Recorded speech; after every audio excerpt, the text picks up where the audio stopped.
Good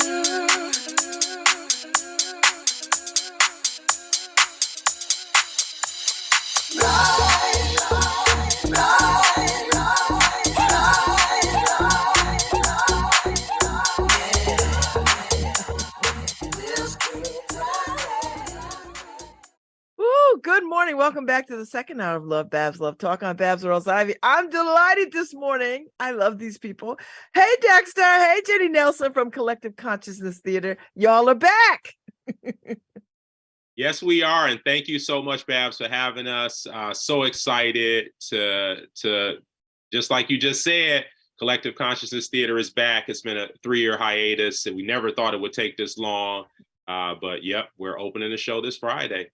I'm excited. So, all right. So you had the pandemic turned everybody's lives upside down. And did you sort of somewhat throughout the pandemic think, we're going to get back. And then how did you decide that now would be the good time to come back? Yeah, well, I think that's always was the case. And, jump in here, Jenny, at any time. We just thought, like a lot of people, the plan was, we shut down that second week of Singleton Crew. We had just done the first week. We did the Thursday performance of the second week, the Pay What You Can. And then we told the cast that night, right, that's it. We're going to take a couple weeks hiatus, because that's what everybody thought, right? 2 weeks hiatus. What we thought, everybody's just going to go home for 2 weeks, chill for a minute, right? And we'll be back in 2 weeks. And so we left the set, we left everything, we signed the actors on for an extra bit of time, if by chance it took more than 2 weeks, right? And, and like everybody else found out, 2 weeks turned into a month, 2 months, 3 months, 4 months. And then we just kept trying to do it. We said, okay, the fall, then maybe the spring, and then the fall again. And then before we knew it, here we were at 3 years. And our attempt was to try to bring the show back, because we had the set still there, all the stuff, but we just could never, after 3 years, right, get that entire team back together. And we knew for us, it wouldn't be right unless we did it with the original team, right, that had started the show. And so we hope one day to do Singleton Crew again, maybe with the same group, maybe with a different group. But we feel like it's that play that, we were on that momentum, right, on that trajectory to really kind of take off. We had just done Passover. We had a great season the previous year. Singleton Crew was a perfect show. And then all of our momentum halted. So we also had a period for us that was a depression period, right, where we felt like, wow, can we come back?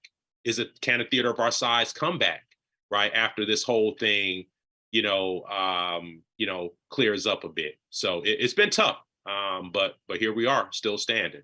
Well, welcome back. I am so glad to know that y'all are back, because I was like this. I mean, I care deeply about theater, and I didn't want New Haven to lose any momentum, because we were building, at least from where I sat, Jenny, that the theater scene and the art scene in New Haven was really on a trajectory.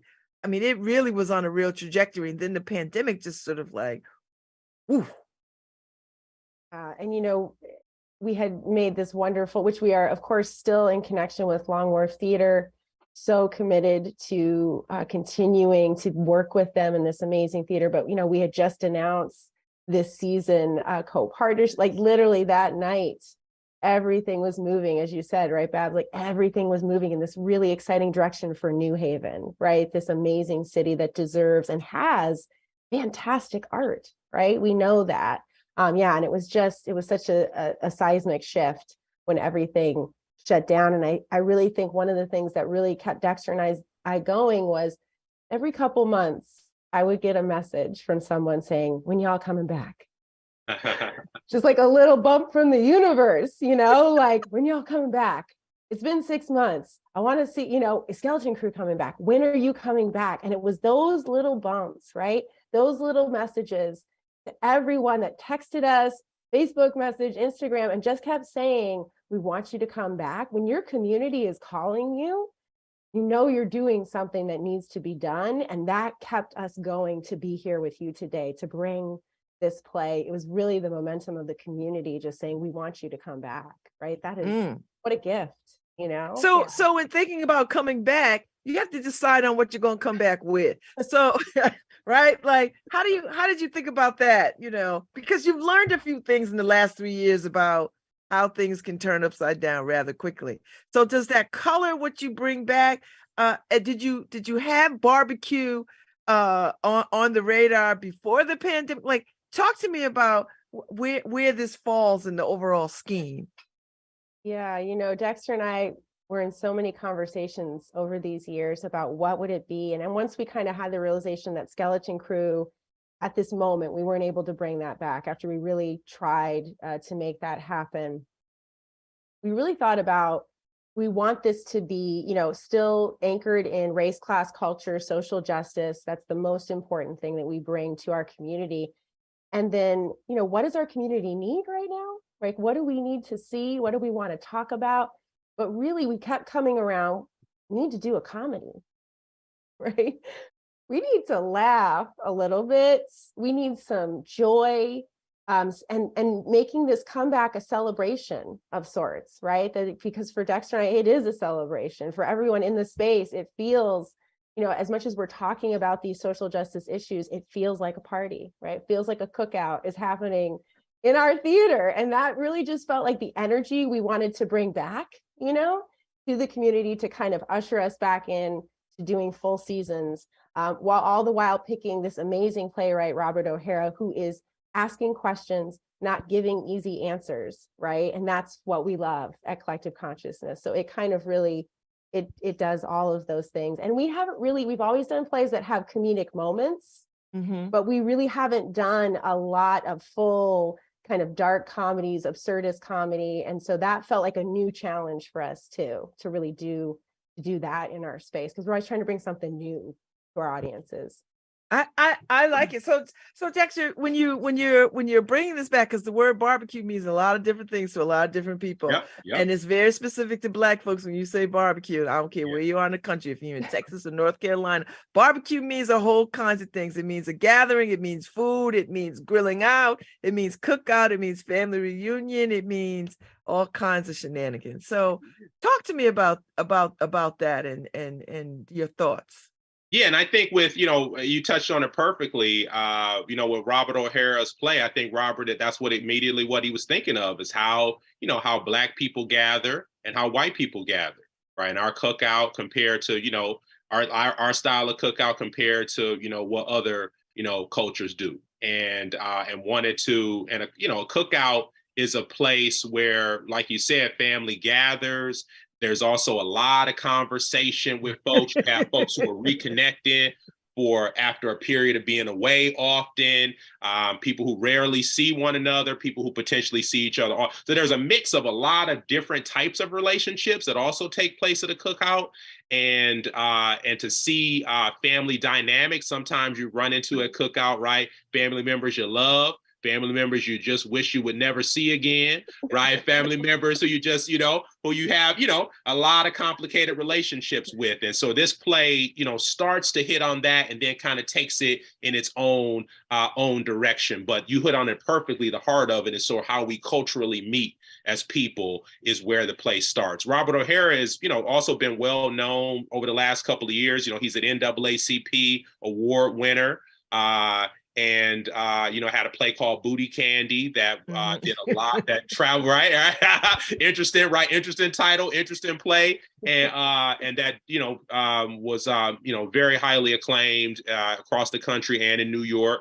He recently directed A Raisin in the Sun that was starring Tanya Pinkins, who's a well-known Broadway star. He did a you know, recentering of that play almost, where he focused on the Black women's story, because he felt like the story almost always focused on the men in the play. And so, you know, centering Black women has always been a big part of his work. He also probably more famously directed Slave play that was on Broadway. Right? I saw it with Jeremy Harris, right, who we know was in New Haven quite a while when they were attending the drama school. And so a lot of ties with Robert O'Hara in a lot of direct ways or indirect ways to New Haven. His writing is always so sharp, and we just wanted to introduce somebody whose style was just a little bit different, but took comedy and used comedy in a razor sharp way to you know, look at other issues, right? This play focuses on cultural appropriation, obviously all the race, class, and culture issues that we always, you know, look at, how people are perceived, based on culture or race.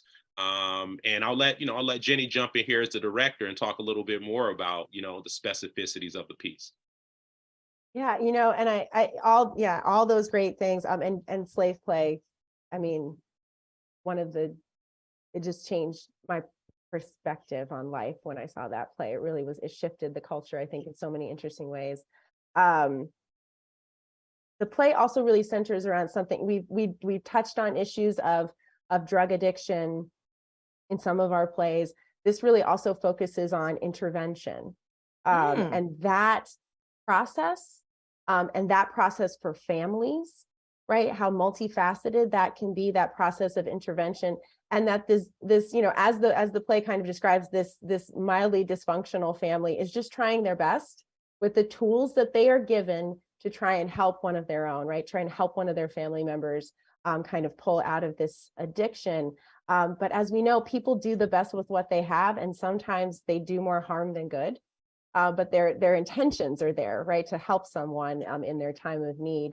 And that's a lot where, comedy is playing to the truth. Dexter and I were just talking about this last night, right? The funniest moments can be when someone is playing to the truth of the situation, and the comedy comes out of that. And that's what this play, I think, does really deftly, is that it's really focusing on things that really happen in lives with families, but that there's this comedy underneath that kind of just sends it all the way through the play. So it kind of makes it that we can kind of laugh at the absurdity of some of these things. And I'm also, the world is a bit absurd right now. It kind of feels like we're in a bit of an absurdist play all the time.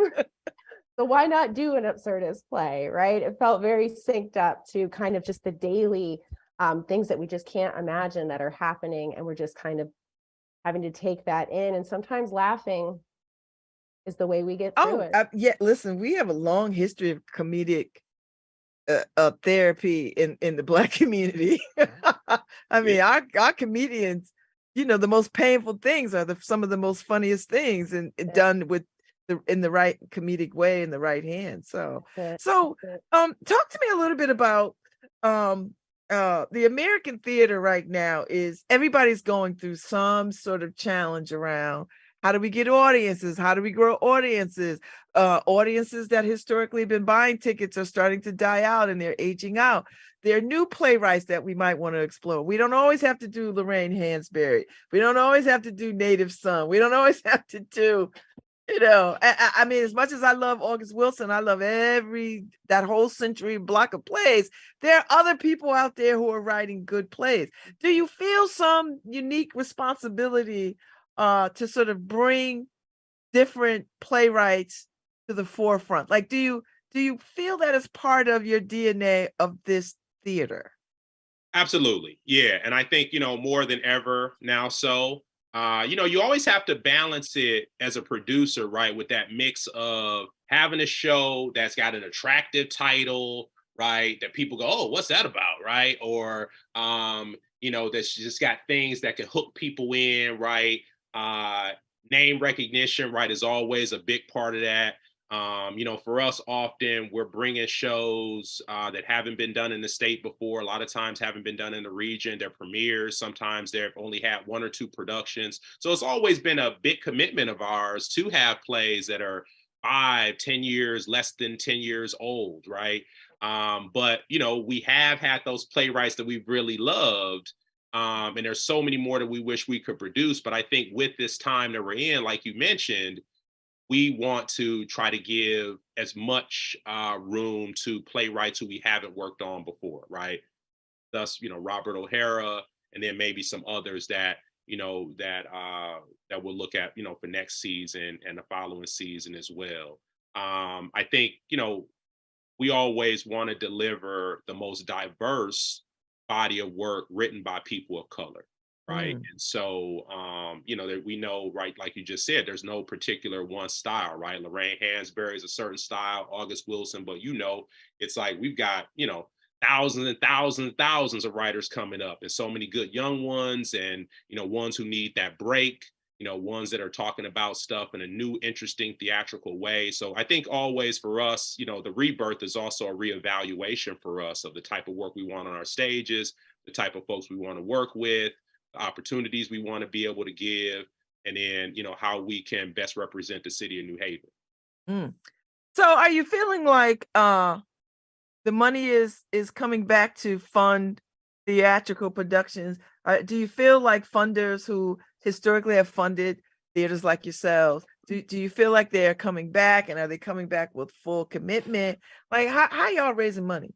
There has been, yeah, and that's always a struggle, right, for any theater, because theater was on such a big hiatus, like you said, and it's been slow, right, to get people to come back to feel comfortable sitting in a space with other folks, and so that's, we'll see this weekend and these next couple of weeks for us is sort of, are people, willing to sit in the room with us, in our space for those couple hours and watch plays. And so we really hope the community will come out and support us, in that way, right? And we also ask people that if people feel, particularly want to support collective consciousness, but feel uncomfortable or feel, immunocompromised or health-wise feel like they can't do it, then if they're willing to also give the donation of a ticket that we can then, give to someone else in need, a student or a person who maybe can't afford it that really would, and enjoy and need to hear this, see this play and hear this message in their lives. And so that's a big part of it. We're just, but the same funders that have been around that have supported us for years,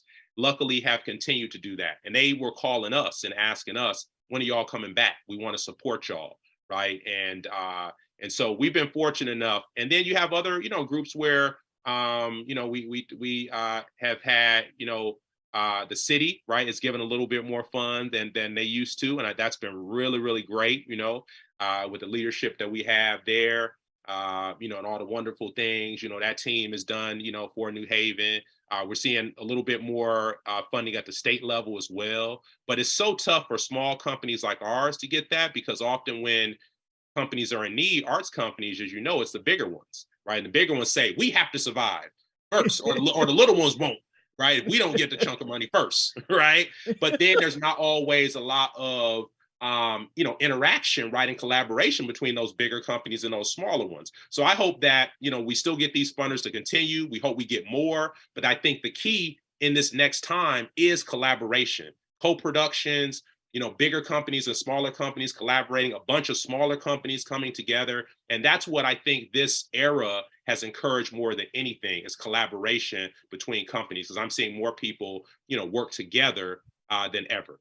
And so that's really great. And we're seeing all the companies locally that are starting to come back. Broken Umbrella, is on their comeback. They've been, consistently producing. And then, they, have a new space that everybody's excited about that they're, working on now. New Haven Theater Company just came back with a production. So I think we're at that place now where everybody now has had a production again. And we were kind of the last ones as a part of that to kind of come back, and with all the small theater companies in the area. So in coming, go ahead, Jenny. I know you want to say something. I just want to say, part of this kind of giving to CCT is also giving time, right? So something as a really small theater, as Dexter's pointing out, we're so lucky that we have people really step up and step in for us, and support us in those ways. So volunteering to usher, volunteering concessions, supporting and promoting the show, just that overall sense from our community that we get. And those, those $10 donations at Collective Consciousness, I guarantee you that $10 is going right back into our productions, into paying our artists, paying our designers. We are truly a not-for-profit. Everything goes into the art. And so that when you're giving to us, whether it's your time or resources, it is going right back into the art that you see on the stage and supporting local artists. And that every donation really makes a difference for us, which I think is a little bit special in that way, because we do things in such an efficient way, and we're really bringing really excellent art at a really low cost for people, and lower tickets. We had the lowest tickets in town, including Pay What You Can this Thursday, which you can come for any price, because theater is such an inherently elitist activity. It has always been, and we are trying to remove those barriers, right, so that we can open our doors wide, so everyone deserves see theater and feel welcome in the space. So I love it. So talk to me about the artists, the actors that you have to sort of talk to, because they had a very tough time of it, right? Because they sort of paychecks just disappear into thin air. And I would imagine more so there are more actors out there now who are looking for quality roles and quality work and real theatrical performances to sort of get into. Talk to me about the process of finding artists for this particular production.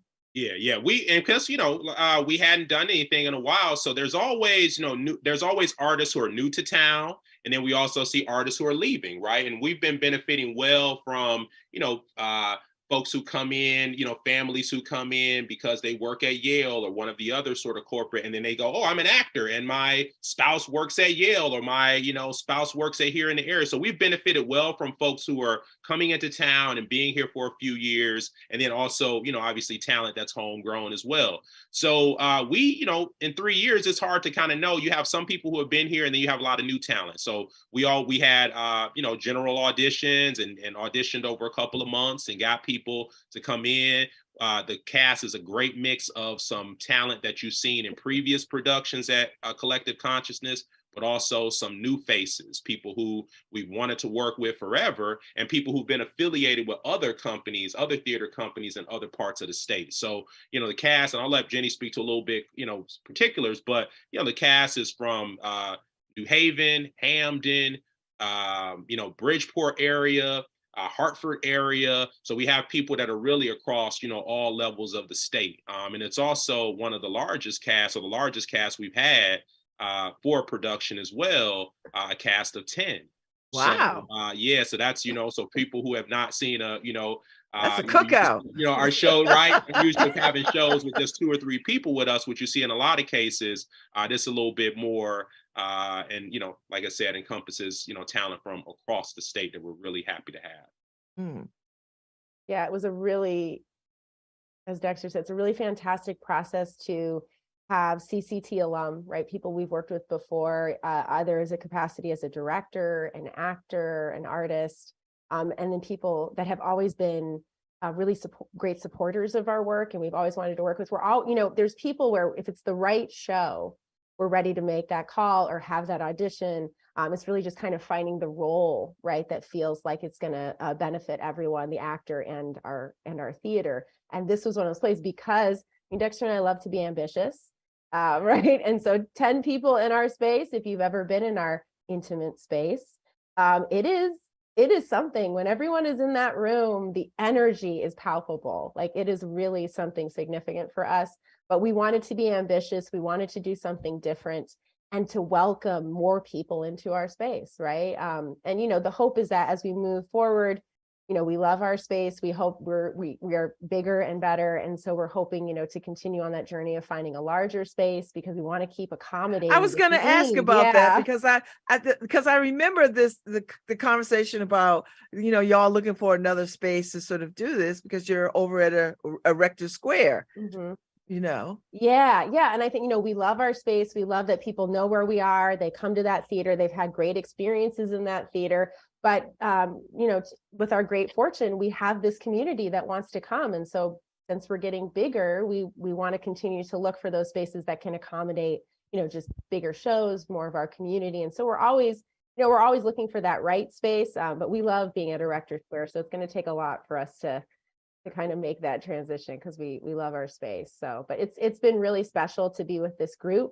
They are such a diverse group of background, race, experience, and they all bring that into the room. And only theater can do that for this communal experience, right? We all come together and the audience sits in the dark and has this singular communal experience together. And then we all go away, right? And it's just this amazing, we're so excited to bring this really fun play to our audiences.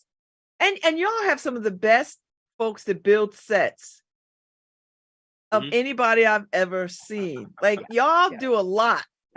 Y'all do the most, as the young people say. Y'all do the most on set design. Yeah. We're so fortunate to have a great team that's been with us from the beginning, design wise. And we say it all the time. We have, designers who really could work anywhere in the country, right? And and I always hope that New Haven recognizes, because we just have some of the most talented people in the world in this city, and our team, is a testament to that, right? David Sepulveda, and Ami Zinner, who do our set design, our painting, scenic painting. They are two of the most incredible painters, scenic painters you've ever seen. They can work at any level of any theater in the world. They are that good. Jamie Burnett, of course, Mr. Everything. The man has done lights for every space in New Haven, every bar, club, restaurant, and theater. There are lights. Ours working bad in show business, right? You go to bar, Jamie's done the lights, right? You go to wherever space he's done, so yeah, and the three of them work together, right? They're fantastic. Then we have Rich Burkham as well, who does set construction for us, is a long time work partner of Jamie's. Then Carol Kumbaros, who's a fabulous costumer, designer, does our great costume work and all those little details to our costumes that she does that are just wonderful, wonderful work. And then the rest of our team includes Ashley Sweet, our longtime production stage manager, and Molly Flanagan, who was our props master in ASM. The team of them, the six of them, just do incredible work, and they make it look as good as any regional theater. Yeah, and Tommy Rosati, our sound designer. Yes, I have to tell you, in particular, we are very excited about the sound design for this show. We've had a lot of fun listening to music. Tommy and I know Dexter too. We're music is such an important aspect of our plays, what we do in pre-show and post-show and intermission, and what we want the vibe to be and what we want to communicate through music. And this play, I think, is going to really delight some audiences with what we're doing with the concept. So I'm excited to hear audiences' reaction to it. And people always say to us, they always say, "Hey, can I get a copy of that?" I was like, y'all got to put out a mixtape or something. Yeah. So we got a lot of theaters are doing this now, and I think we're going to think about it for next season. There's a lot of theaters are doing it where you can come into the theater and you can download, right, scan the show playlist, right, and it goes right to whatever music app that you use. And so I think we're thinking about that for next season, because so many people compliment us on the music, and then you can just go once you leave, you'll have the playlist from barbecue or from whatever show right there on your phone. So are you thinking about next season? Absolutely. Yeah. Always. Yeah. We've got a lot of different stuff planned. I mean, next season for us, I mean, one of the things that's really exciting is this has already been public knowledge, is we're creating a work for the schools that we're going to be doing back and touring the middle schools and high schools. We're going to be working on it next school year, and it's going to start premiering in 2025. We're working with a writer out of Portland, Oregon. His name is Quick Jones. Black man out of Portland, Oregon. I love the name, Quick Jones. Right. Sounds like a gumshoe, right? And he is and he is a heck of a writer. Very socially conscious Black man as well. And, we're going to be working with him on a project. We're part of a consortium of the largest collection of theaters to create a body of TYA work, like theater for young audiences, using BIPOC characters. So it's going to be 20 some odd plays that are going to be created from this consortium that are all BIPOC superhero plays for young people. From ages from young, from the very young, 3-4 years old, all the way up through high school. And so we're part of this collection of 20 some theaters that are part of this from around the country. And Quick is going to be one of our writers, and that's going to be touring the middle schools and high schools around New Haven. We'll do a run at CCT as well at some point. And then we're looking at doing 2 productions as well next year. And so Jenny and I are looking at that in ways, again, we can involve, bring back some artists who are waiting to come back after 3 years, as well as bringing some new artists into the fold as well on all levels, right? Having different actors, different directors, different folks that are working with us. And we're always looking for interns as well, hoping to add some production interns next year too, and some in, marketing and other fields that are stage acting related. So quite a few things going on. We're excited, and we're going to be full blast next season. Oh, I love it. I love it. I love it. So you got this production, which opens when, Jenny? When does it open?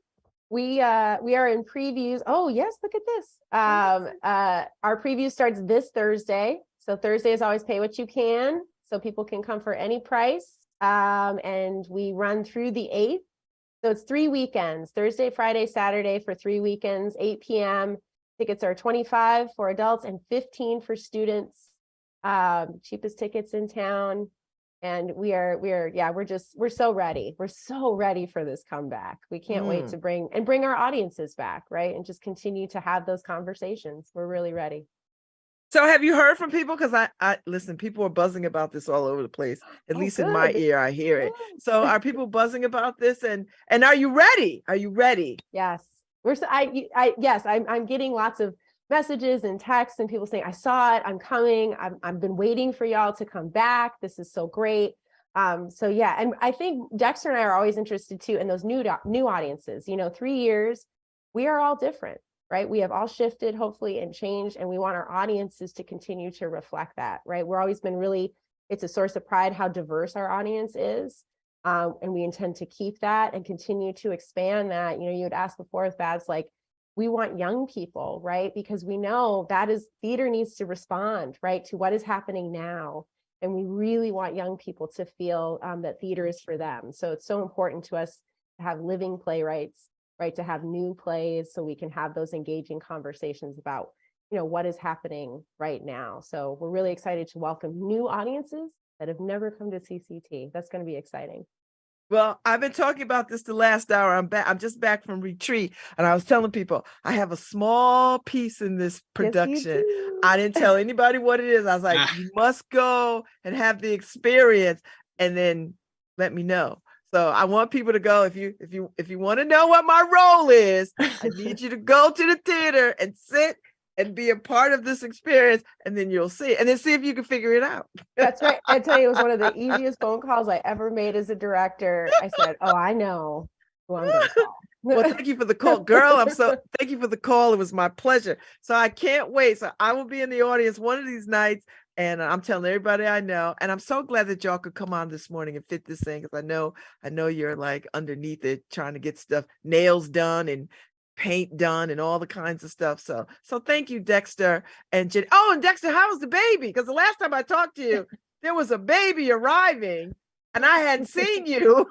That's right. Yeah. And the last time I arrived, and he's 3 years old now. Oh my God. Right. And so all these, children who were born around that time. Yeah. And so, pandemic babies. Right. Exactly. Yeah. It was like, I didn't have, I only had one kid last time I saw you. Now I got two. So like a lot of folks, right? So yeah, you're doing great.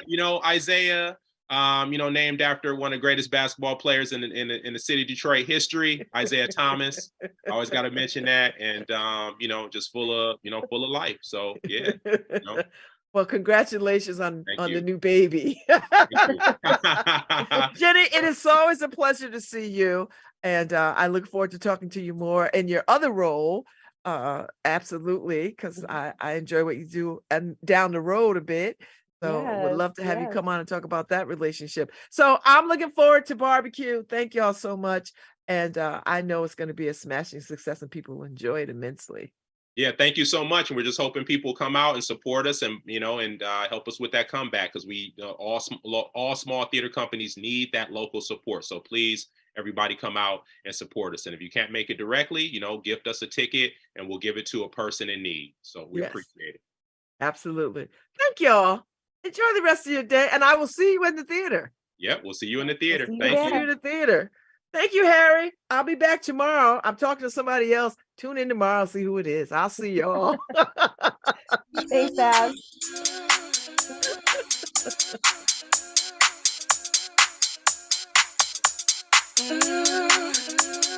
Hi, this is Babz Rawls-Ivy from New Haven, Connecticut. And you're listening to WNHHL 103.5 FM, streaming live at newhavenindependent.org.